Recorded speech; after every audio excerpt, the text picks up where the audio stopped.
চলে এলাম আমার আদরের ছাত্রছাত্রীদের কাছে, যেসব ছাত্রছাত্রীরা এই বিষয়টার অপেক্ষায় ছিল যে কবে এসএসসি মানে ইতিহাসের এই পার্টটা আপলোড হবে, তোমাদের আপলোড হয়ে গেল। এবং দেখো, অনেক আমার আদরের ছাত্রছাত্রীদের, অর্থাৎ অনেক বলা ভুল হবে, সবাই আমার প্রিয় ছাত্রছাত্রী, সবার কমেন্ট আমি রিপ্লাই করতে পারছি না। সবাই আমাকে বলছো যে কমেন্টটা রিপ্লাই করুন প্লিজ। এই যে প্লিজ করছো, হাত জোর করছো, প্লিজ করো না, কারণ আমি তোমাদেরকে যথেষ্ট ভালোবাসি। আমি আমার ব্যস্ততার খাতিরে কিন্তু জাস্ট রিপ্লাইটা দিতে পারছি না, কিন্তু তোমাদের প্রত্যেকটা কমেন্ট আমি ফলো করছি এবং প্রত্যেকটা কমেন্ট দেখে তোমাদের কিন্তু আপলোড হচ্ছে। এবার জিই যারা কমেন্ট করছো যে স্যার জিইটা কখন আপলোড হবে, আমি আবার বলে দিচ্ছি যে এসইসিটা আগে সবার ক্লিয়ার করে দিই, তারপরে সবার একসঙ্গে জিইটা কমপ্লিট করব।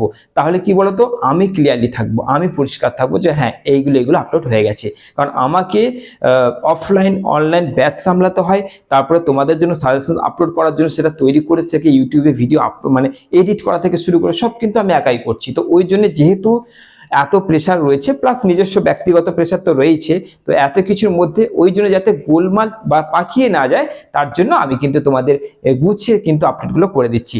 ডিএসসি যার সাবজেক্ট আছে মোটামুটি 90% আপলোড হয়ে গেছে। এবার এসএসসিটা করব, তারপরে তোমাদের জিইটা করব। ওকে, তো একটু আমার আদরের ছাত্রছাত্রীদের ধৈর্য ধরতে হবে, একটুখানি ধৈর্য ধরো। আর চলো আজকে দেখে নিই আমার প্রিয় ছাত্রছাত্রীদের জন্য এসএসসি হিস্ট্রি থেকে কি এই পার্টটা থেকে কি কি গুরুত্বপূর্ণ সেই প্রশ্ন রয়েছে, চলো দেখে নিই।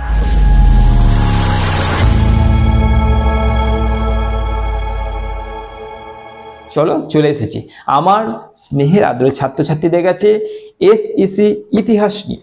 অর্থাৎ এসইসি ইতিহাসের যে পার্ট নিয়ে আজকে আলোচনা করা হচ্ছে, সেটা হচ্ছে an understanding to Indian art. অর্থাৎ যেসব চিত্রগুলো আছে, গুহা চিত্র, লেখচিত্র, যেরকম যা চিত্রগুলো আছে সেইগুলো আছে, প্রাচীন যুগের যেসব চিত্রগুলো আছে, হ্যাঁ, তো নানান রকম ব্যাপার আছে। তো এই বিষয় থেকে, এই পট থেকে তোমাদের একদম গুটি কয়েক প্রশ্ন নিয়ে এসেছি।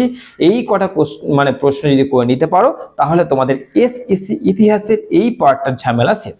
ওকে, সাপ্লি আসা দূরের কথা, ভালো নাম্বার পেয়ে তোমরা পাস করবে। তো চলো দেখে নিই গুরুত্বপূর্ণ সে প্রশ্নগুলো।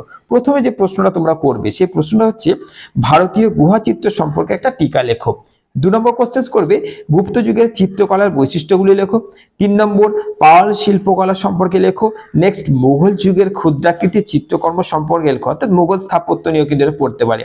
তারপরে চোল মন্দির স্থাপত্য বিষয়ে রচনা করো। চোল মন্দির স্থাপত্য প্রচুর ইম্পর্টেন্ট। ওকে, পল্লব শাসনকালে শিল্প ও স্থাপত্য কিভাবে বিকশিত হয়েছিল।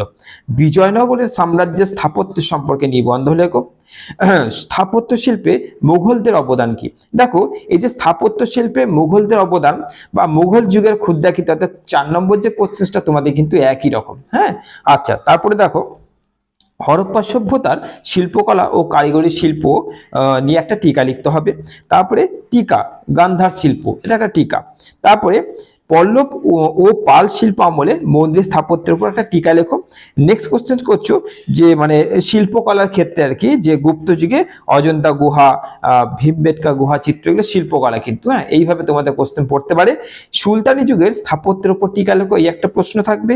শাহজাহানের রাজত্বকালে মুঘল স্থাপত্য নিয়ে টিকা, এবং তোমাদের শেষ প্রশ্ন থাকবে বাংলার শিল্প রীতি সম্পর্কে আলোচনা করো। এই কটা প্রশ্ন তোমরা কি করবে, নোট ডাউন করবে, একই কথা বারবার একটা করে কোশ্চেন কমপ্লিট করো আর টিক মার্ক দাও।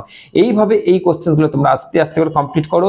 তোমাদের এসইসি বাজি এই কম্পালসরি সাবজেক্টগুলো তোমাদের অনেকটা দেরি করেই তোমাদের পরীক্ষা হবে। মানে এটা নয় যে তোমাদের ফার্স্ট সেমিস্টার শেষ হলো আর এটা স্টার্ট হলো, এখন তো হবে না।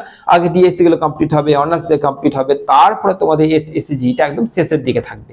তাই তোমাদের কিন্তু সময় আছে, তোমরা আরামসে এই কোশ্চেনগুলোকে নোট ডাউন করে নিয়ে একটা একটা করে কমপ্লিট করো। যে আমি আজকে 2টো কোশ্চেন করব, কালকে আমি 3টে করব, এরকম করলে 2-5 দিনের মধ্যে দেখবে তোমাদের এসএসসি এই সাবজেক্টটা কমপ্লিট হয়ে যাচ্ছে। তো চলো ভালো থেকো একদম, আর নিজেদের অবশ্যই খেয়াল রেখো। আমাদের ছাত্রছাত্রীদের সঙ্গে আবার দেখা হচ্ছে এরকমই এসএসসি কোনো একটা গুরুত্বপূর্ণ ভিডিও নিয়ে। চলো।